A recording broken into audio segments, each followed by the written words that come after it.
Yo, what's up? Dr. Swole here, MD, pro physique athlete. Today I'm going to be sharing a full 5-day hypertrophy program based on the push-pull legs upper-lower split, and this is going to be a beginner low volume program using the PHAT program setup. PHAT stands for Power Hypertrophy Adaptive Training, and the idea behind it is that you combine some heavy strength type training with more traditional hypertrophy training, but split it up in the week. This is basically a form of daily undulating periodization, where early in the week you hit your main heavy work with your big lifts, and later in the week you focus on slightly lighter weights and accumulate more volume. This setup actually does work quite well in a push-pull legs upper-lower setup. Alright, let's do our program walkthrough. So this is Dr. Swole's push-pull legs upper-lower PHAT program.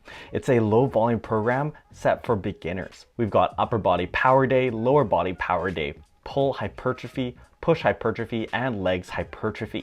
Here are the exercises and here are the sets and reps. Down here we have the total number of sets for each workout so you have an idea of workout length. And down here we have the total number of sets for each muscle group each week. And you'll see that this is a low volume program. Let's get into it. So starting off with our first day, which is going to be upper body with a power focus. We start off with the bench press and we're doing 3 sets. We're using a top set back off method here, so you'll work up to 1 top heavy set of 3 to 8 reps, followed by 2 back off sets of 3 to 8 reps as well, with about 10% off the bar. I think the top set back off method is a great way to incorporate some heavy strength work into a more hypertrophy based program. Moving on, we have weighted chin-ups, 2 sets, and we're also using a top set back off method here. 1 top heavy set of 5 to 8 reps, followed by a back off set of 6 to 10 reps. So you can see that I really want you to be pushing your weighted chin-ups here. If you are a beginner and you can't do weighted chin-ups, just start by working up to doing normal chin-ups. And if you can't even do those, you can use an assisted chin-up machine or use bands for assistance. Next, we have single arm dumbbell rows for the back, 2 sets of 6 to 10.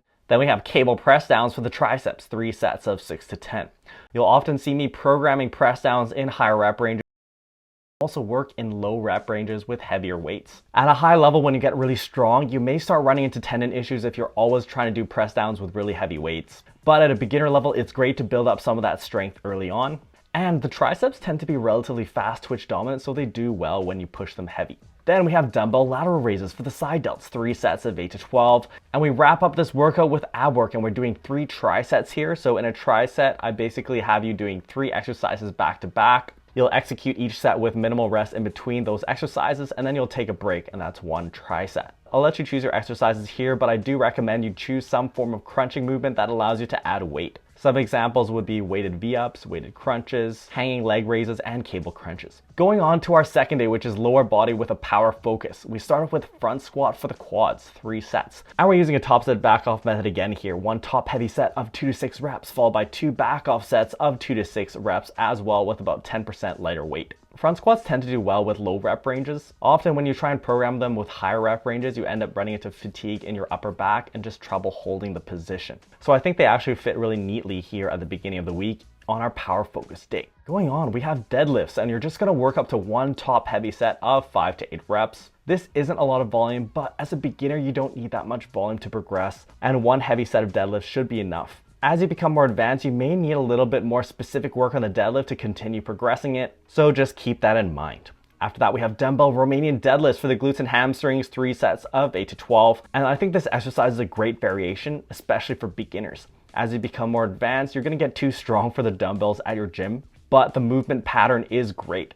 Then we have leg extensions for the quads, 3 sets of 6 to 10, followed by inclined bicep curls for the biceps, 3 sets of 6 to 10. Notice that I've moved biceps off of upper body day onto lower body day here. This is one of my favorite modifications to the upper lower split, and it's applied even in this upper lower split segment in this 5-day program. The idea is that biceps tend to get fatigued after back pulling movements, so when you move them off of upper body day onto lower body day, you can train them when they're fresh, and thus you'll perform better across these sets. Then we have standing calf raises for the calves, 4 sets. And we're using a MyRep scheme here. So you're gonna work up to 1 main set of 8 to 12 reps, followed by 5 mini sets of 3 to 5 reps. And you're only gonna be taking about 10 seconds of rest in between, so you can just count down from 10. The idea here is that you're basically using a rest pause type training setup, and you're always staying close to failure. So all of your reps theoretically in those mini sets are going to be the most effective reps. Moving on to our push-pull leg segment. The split is actually set up as pull, push, and then legs. We'll talk about that later. We start off with T-bar rows for the back, 3 sets of 6 to 10. I've deliberately put T-bar rows on this pull day rather than earlier in the week because it separates it from our other heavy axial loading with squats and deadlifts. Axial loading comes from heavy compressive forces on the spine, and you ideally want to spread it out as much as possible throughout the week. Then we have neutral grip lat pull downs for the back, 3 sets of 8 to 12,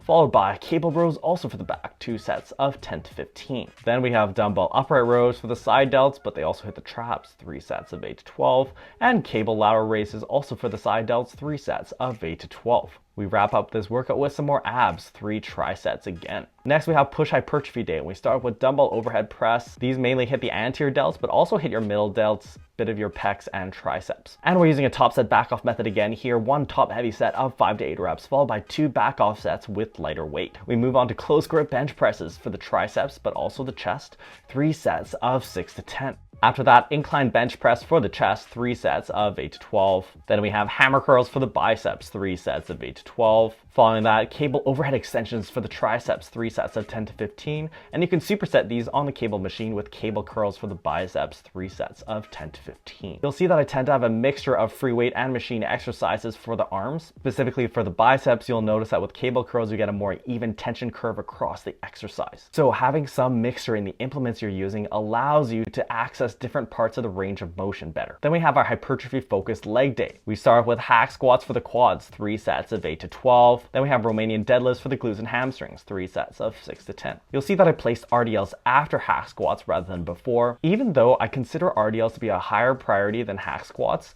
I placed them after because if you're really fatigued after heavy sets of RDLs, you may not perform as well in your hack squats, but it's less likely to happen the other way around. This is because hack squats are relatively less fatiguing. This way you can really focus and get a good workout in for your quads before moving on to RDLs. Then we have lunges for the glutes and hamstrings, 3 sets of 8 to 12. And you can just do these as dumbbell walking lunges. But if you don't have space, it's okay to do these in one spot as well. And just do them as standing reverse lunges. Then we have leg curls for the hamstrings, 2 sets of 10 to 15. Following that, cable lateral raises for the side delts, 3 sets of 10 to 15. Then we have leg press calf raises for the calves, and we're using a MyRep scheme again here. So 1 main set of 10 to 15 reps, followed by 5 mini sets of 3 to 5 reps. And you're just taking about 10 seconds in between all of these. Let's go through some of the modifications I've made to the push-pull leg segment we have here.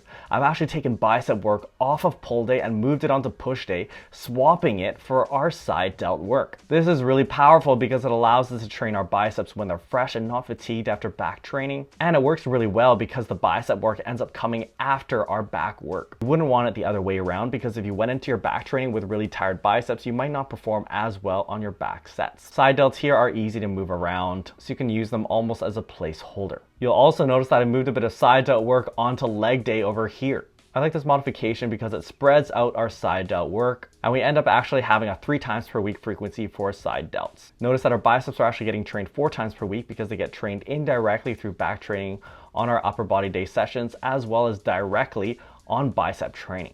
All right, now that you've seen the program, let's talk about the weekly setup, or my preferred layout of the workouts across the week. And you'll see that I deliberately set up the day order in this way. We have upper body power day, lower body power day, rest, pull, push, legs, and rest. Starting off with this first upper lower segment. When we have upper and lower days back to back, I tend to like having the upper body day come before the lower body day because a tough lower body day can impact your upper body day training coming after it, but not so much the other way around. This also works really nice because we're able to move our bicep training off of upper body day onto lower body day, so we can separate it from our back training, but still have it coming after back training rather than before, which we talked about earlier. Then with push-pull legs, I swapped the order of push and pull days, and this does a couple of things. First of all, it separates our pull day from our leg day. So, as I mentioned before, you ideally want to spread out your heavy axial loading as much as possible throughout the week. And in this program, it occurs on our lower body power day, on pull day, and on leg day. So swapping these 2 days allows you to move your heavy rowing movement on pull day away from legs. Also, it sets me up for the other modification you saw me make, which was moving biceps off of pull day onto push day and swapping it with some side delt work. This does the same thing as what we talked about here, where we moved biceps off of our back training And again, having it coming after pull day works really well. Notice I've also placed our rest days strategically to split up our training as much as possible. Your tougher days are going to be your power days, so it works well that we only have 2 days in this segment and 3 days in this relatively easier segment focused on more traditional hypertrophy training. Also, you'll notice our rest days come after leg days, which is ideal because after a really tough leg day, you're probably not going to be as productive in the session the day after anyways. Okay, now let's talk about the pros and cons of this push-pull legs upper lower fat program. Starting with the pros, this program features good use of daily undulating periodization. DUP is a method that you can incorporate in hypertrophy style training in a way to allow you to incorporate lower rep heavy strength work. For a lot of people, this is a more enjoyable way of training where you break it up throughout the week, and it could possibly have some benefit in strength development. The idea is that on those more power focused sessions, you're really focusing more on building those strength adaptations, really giving your body a clear signal, and then your connective tissues get a little bit more time to recover between bouts of heavy lifting. Next, this program has a high 4 times per week frequency for biceps and 3 times per week frequency for side delts. And I think these small muscle groups tend to recover quickly and do well with higher frequencies. Next, as you saw with modifications I made, we're able to train biceps when they're fresh and not after pulling back movements. This actually solves one of the main problems with the upper lower and the push-pull leg split here. So you'll see I made my signature modifications to both of those splits to solve that problem. Next, this program has good fatigue distribution. So our stress is pretty evenly spread out through the week. We don't have a really tough leg day and a much easier arm day, for example. Okay, let's talk about cons of this program.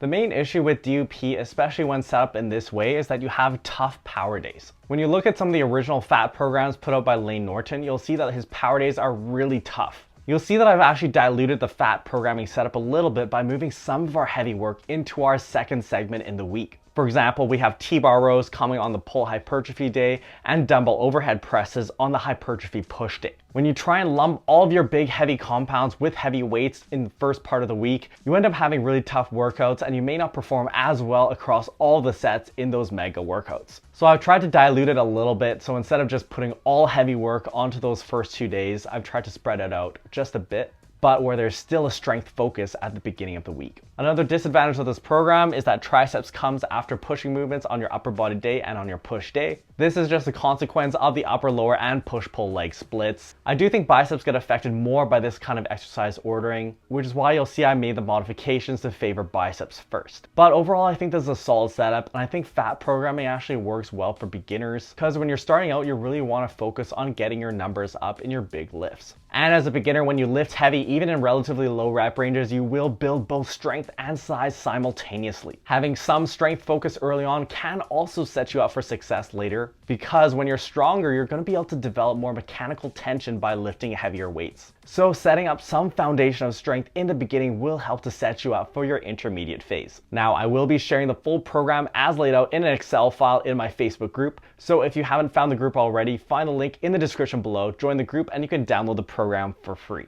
Now, if you're looking for another 5-day hypertrophy program, check out this video, which is a 5-day split using the upper lower Arnold split. This is an interesting combination of upper lower and the Arnold split into a 5-day program. And I do think the Arnold split has some unique advantages over push-pull legs that you'll see me discuss there. Make sure you do your hypertrophy gains a favor by subscribing to the channel, and we'll see you next time.